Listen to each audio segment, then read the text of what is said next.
K2C Fur. History. Paano nagsimula ang K2C Fur? Nagsimula ang K2C Fur nang mamatay ang aking mga fur dog. Malungkot at sobrang sakit dahil hindi inaasahan at halos sabay-sabay silang nawala. 2021, same year silang lahat nawala.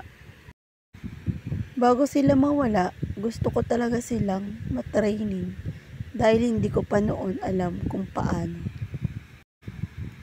Naghanap ako kung paano ko matuturuan ang dati kong mga alaga. Dahil mga matatanda na din ang mga aso ko, hirap na din sila maturuan at nasanay na din sa mga nakagisnang gawain nila.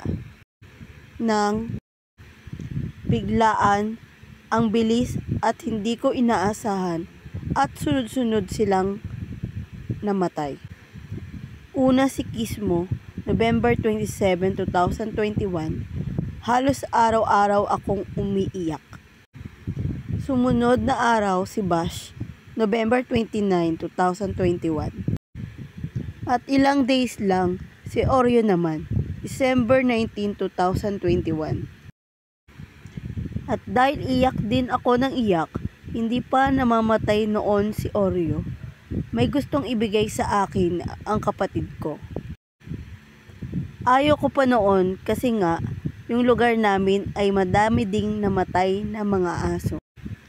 Dahil hindi ko kaya, dumating na sa akin ang aspin na si Coco, December 21, 2021. 4 months lang si Coco. Masakit pa at malungkot pa ako noon. Araw-araw at halos buong araw akong naiyak. Ganito ang pakiramdam ng nawawalan ng alaga. At dahil nga iyak ako ng iyak, ibinigay sa akin si KD. Dumating siya January 24, 2022. Ang Balbon. Nag-share sila para magkaroon ng KD. Salamat sa mga ginamit ni God para mapawi ang lungkot sa pagkawala ng mga dog ko. Dahil masakit mawalan ng alaga, pinag-pray at pinagkatiwala namin kay God ang aming mga new babies. With mga ninangs. Plus, nag-start na kami ng training para sa kanilang good health.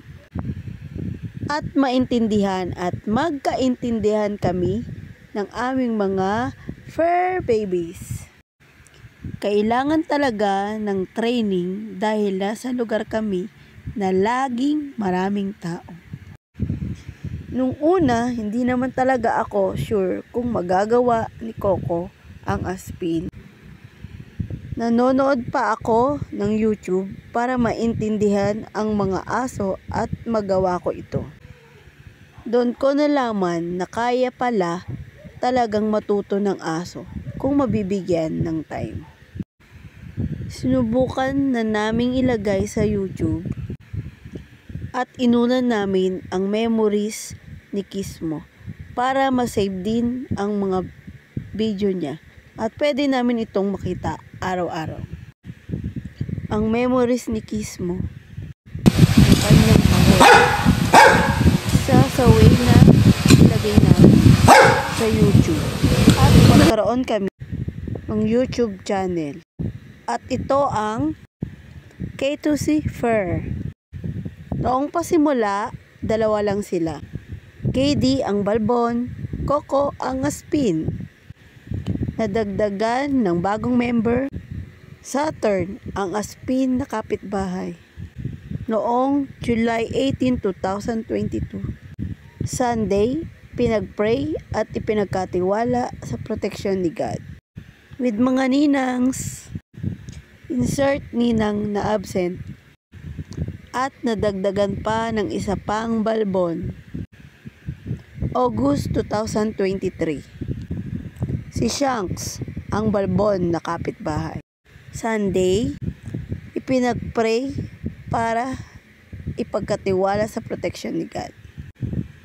Dahil kahit anong ingat natin sa ating mga fur babies o alaga, kung wala ang proteksyon ni God, maaari pa rin silang mapahamak dahil hindi natin ito kayang gawin para sa kanila.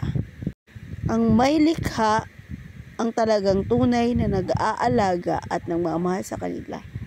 Tayo ay katiwala lang. Hanggang sa naabot na namin ang 100k subscriber at tuloy-tuloy pa. Plus silver play button. Thank you so much for love and support. Love knows no breed.